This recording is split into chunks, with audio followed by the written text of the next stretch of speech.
Number 3 பார்க்க போறோம். Tips number 3ல என்ன பார்க்க போறோம்னு பார்த்தீங்கன்னா, இந்த மாதிரி பால் பாக்கெட்ஸ்லாம் வந்து நம்ம பால் ஊத்திட்டு இந்த பாக்கெட்ஸை தூக்கி குப்பையில தாங்க போட்டுருவோம். அப்படி குப்பையில போடாம இந்த பால் பாக்கெட்ஸை யூஸ் பண்ணி ஒரு சூப்பரான ஹோம் டெக்கர் ஐட்டம் ரெடி பண்ணிக்கலாம். அதுக்கு ஃபர்ஸ்ட் நம்ம என்ன பண்ணணும்னா, அந்த பிளாஸ்டிக் கவர்ஸை ஒரு ஹாட் வாட்டர் இருக்கக்கூடிய பவுல்ல போட்டுக்கணும். இந்த மாதிரி ஒரு பெரிய பவுல்ல ஹாட் வாட்டர் வச்சுட்டு அதில் வந்து இந்த மாதிரி டிப் பண்ணி விட்டுருங்க. அப்படி இல்லைனா இந்த பவுலையே வந்து அடுப்பில் வச்சு ஒரு 5 நிமிஷம் வந்து பார்த்தீங்கன்னா ஹீட் பண்ணி எடுத்துக்கோங்க. ஹீட் பண்ணுறதுக்கு முன்னாடி கொஞ்சமாக வந்து பேக்கிங் சோடாவோ இல்லை இந்த மாதிரி சோப்போ சேர்த்து மிக்ஸ் பண்ணிக்கோங்க. மிக்ஸ் பண்ணிவிட்டு அதுக்கப்புறமா இதை வந்து அடுப்பில் வச்சு நல்லா கொதிக்க விடுங்க. ஒரு 5 நிமிஷம் இந்த தண்ணி வந்து கொதிக்கணுங்க. அப்போ தான் அந்த கவருக்கு மேலே இருக்கக்கூடிய அந்த பெயிண்ட் எல்லாமே உங்களுக்கு ரிமூவ் ஆகும்.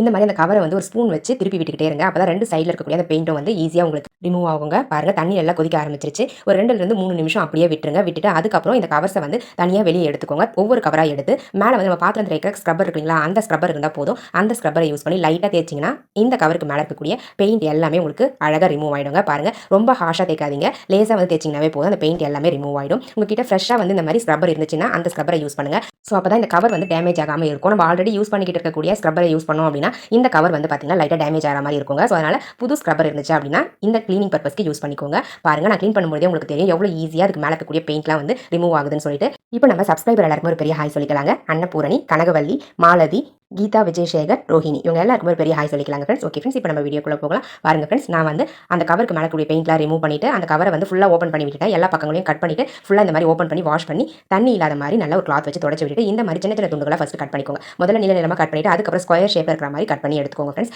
இந்த மாதிரி கட் பண்ணி முடிச்ச பிறகு இந்த பேப்பர்ஸ், அதாவது இந்த கவர்ஸை எதுக்காக யூஸ் பண்ணிக்க போகிறோம் அப்படின்னு பார்த்தீங்கன்னா, நம்ம பூ கட்டுவோம் இல்லைங்களா, அந்த மாதிரி பூ கட்டுற நூல் வந்து எடுத்துக்கோங்க. அந்த நூலை யூஸ் பண்ணி நம்ம எப்பவுமே பூ கட்டுற மாதிரியே இந்த பிளாஸ்டிக் கவர்ஸை அழகாக இந்த மாதிரி சுருக்கி சுருக்கி கட்டி எடுத்துக்கோங்க ஃப்ரெண்ட்ஸ். நம்ம கட் பண்ணி வச்சிருக்க எல்லா பீசஸையும் அழகாக வந்து 1 by 1 வச்சு கட்டி எடுத்துக்கலாங்க ஃப்ரெண்ட்ஸ். இந்த மாதிரி கட்டி எடுத்துட்டீங்க அப்படின்னா உங்களுக்கு ஒரு சூப்பரான ஹோம் டெக்கர் ஐட்டம் ரெடி ஆகிடும். நான் வந்து 2 கவர் தான் எடுத்திருந்தேன். 2 கவருக்கே வந்து பார்த்தீங்கன்னா ஒரு அரை முழத்துக்கு மேலே எனக்கு ஒரு சரம் மாதிரி கிடைச்சது. நீங்கள் ஒரு 10 கவர் எடுத்து கட் பண்ணி இந்த மாதிரி யூஸ் பண்ணீங்க அப்படின்னா நீங்கள் இந்த மாதிரி கட்டும்பொழுது உங்களுக்கு கண்டிப்பாக ஒரு 2லிருந்து 3 முழம் எல்லாம் தாராளமாக வந்து கிடைக்கும். அதை வந்து உங்களுடைய வாசப்படியிலையோ இல்லை வந்து ஹோம் டெக்கர் பண்ணுறதுக்கும் நீங்கள் பயன்படுத்திக்கலாங்க. ரொம்பவே யூஸ்ஃபுல்லாக இருக்கும்னு நினைக்கிற டிப்ஸ் உங்களுக்கு. நம்ம வேஸ்ட்டாக குப்பையில் தூக்கி போடக்கூடிய பிளாஸ்டிக் பால் கவர்ஸை யூஸ் பண்ணி சூப்பரான ஹோம் டெக்கர் ஐட்டம் ரெடி பண்ணியாச்சு. பாருங்க பார்க்க எவ்வளோ நீட்டாக அழகாக வெள்ளையாக சூப்பராக இருக்குன்னு சொல்லிட்டு. பாருங்க ஃப்ரெண்ட்ஸ், ஒரிஜினல் ஃப்ளவர் மாதிரியே இருக்குது. உங்களுக்கு தேவைப்பட்டால் நீங்களும் இதே மாதிரி ட்ரை பண்ணி பாருங்க. ட்ரை பண்ணி பார்த்துட்டு ரிசல்ட் எப்படி இருந்தது அப்படின்றத கமெண்ட் செக்ஷனில் மறக்காம கமெண்ட் பண்ணுங்க ஃப்ரெண்ட்ஸ். இப்போ நம்ம நெக்ஸ்ட் டிப்ஸ் பார்க்கலாம்.